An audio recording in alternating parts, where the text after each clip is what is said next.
멋쟁이 여러분 안녕하세요. 여러분들을 위한 순위 읽어준 남자 순위남입니다. 최근 발생한 공무원 피격 사건으로 인해 남북관계가 뒤숭숭하죠. 북한은 6.25 전쟁 이후 끊임없이 도발을 감행해오고 있는데요. 그 중에는 사소한 신경전부터 실제 인명피해를 입힌 끔찍한 사건도 있습니다. 대표적으로 연평해전과 천안함 피격 사건, 연평도 포격 도발이 있죠. 오늘은 그 중에서도 비교적 과거에 발생한 사건에 대해 알아보려 합니다. 궁금하지 않으신가요? 잊혀져가는 북한의 끔찍한 도발 탑4 지금 시작합니다. 4위 김포국제공항 폭탄 테러. 1986년 서울 아시안게임을 불과 일주일 앞둔 9월 14일 오후 3시 12분경 김포국제공항에서 폭탄 테러가 발생합니다. 당시 김포국제공항 국제선 청사, 현재의 국내선 청사에 해당하는 건물에서 발생했는데요. 건물의 1층 외곽 5번과 6번 출입문 사이에 위치한 음료수 자동 판매기 옆의 철제 쓰레기통에서 갑작스런 폭발이 발생하게 되는데요. 김포국제공항에서 미국 LA로 출국하는 어머니를 배웅한 뒤 나오던 일가족이 참변을 당해 4명이 목숨을 잃고 나머지 일가족 9명도 중경상을 입는 비극이 발생했다고 합니다. 또한 국제공항 관리공단 직원 1명도 사망했고 주위에 있던 사람들도 중경상을 입어 총 43명의 사망자가 발생했습니다. 당시 우리나라의 대표 관문인 김포국제공항에서 발생한 테러였기에 국민들에게는 더 큰 충격으로 다가왔죠. 이 사건은 북한의 소행으로 추정되었으나 실체를 파악하지 못하고 미제 사건으로 남게 됩니다. 하지만 2009년 마침내 이 사건의 범인과 실체가 드러나게 되는데요. 동독의 첩보기관 슈타지의 비밀문서에 따르면 사막의 독사로 불리던 테러범 아부 니달이 친분이 있던 김일성의 청부에 따라 김포국제공항에 테러를 감행했다고 합니다. 그는 테러의 대가로 북한에게 500만 달러를 받았다고 하네요. 이 사건으로 인해 국내에 있는 국제공항의 보안이 대폭 강화되어 공항 청사에 들어가는 모든 사람들이 보안 검색대를 통과해야 했다고 합니다. 하지만 90년대 이후 비효율적인 검문으로 인한 혼잡과 불편으로 민원이 꾸준히 발생했기 때문에 검문을 축소시켜 현재와 같아졌다고 합니다. 3위 강릉 무장공비 침투 사건. 1996년 9월 15일 저녁 강릉 앞바다에는 북한의 잠수함이 비밀리에 도착합니다.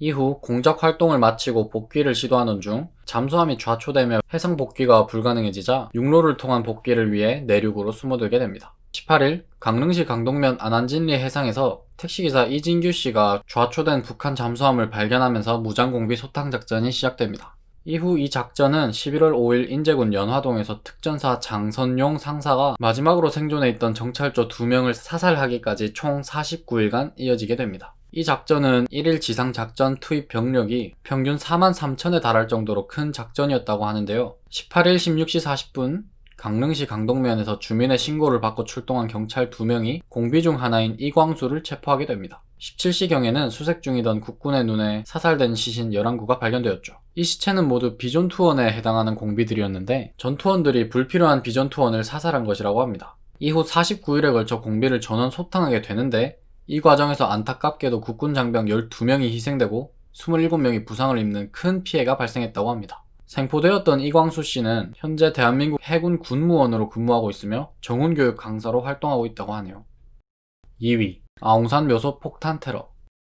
미얀마를 방문 중이던 전두환 대통령과 정부 수행원들을 노린 북한의 테러로 1983년 10월 9일 아웅산 묘소에서 발생했습니다.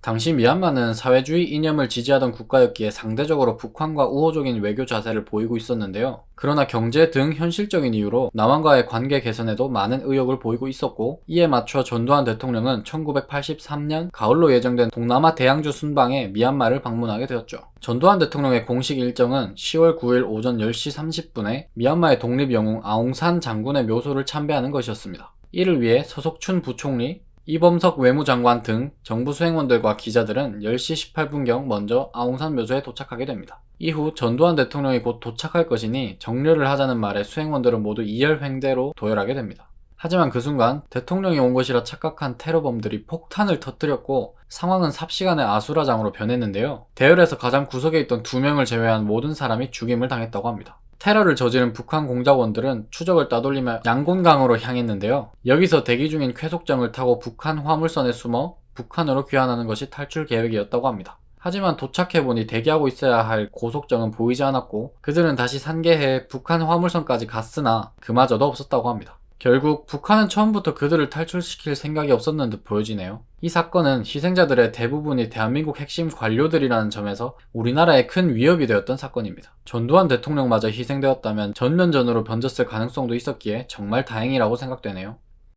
1위 대한항공 858편 폭파 사건.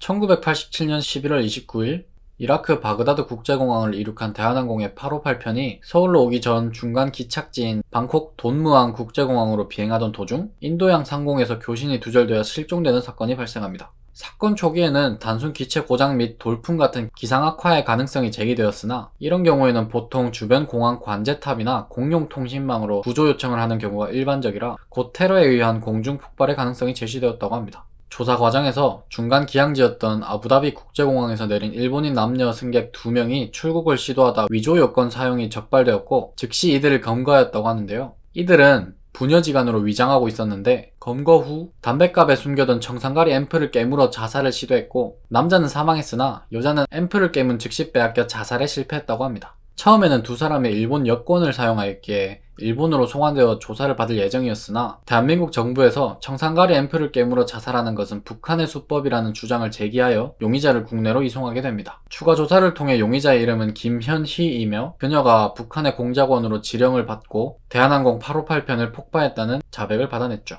김현희가 자살에 실패하고 한국으로 전향하자 김정일은 북한에 남아있던 김현희의 가족을 모두 정치범 수용소로 보냈다고 하네요.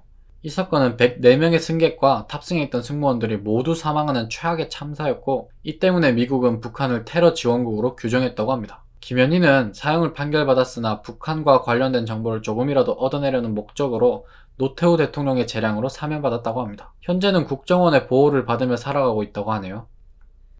자, 이렇게 오늘은 잊혀져가는 북한의 끔찍한 도발 탑4를 알아보았는데요.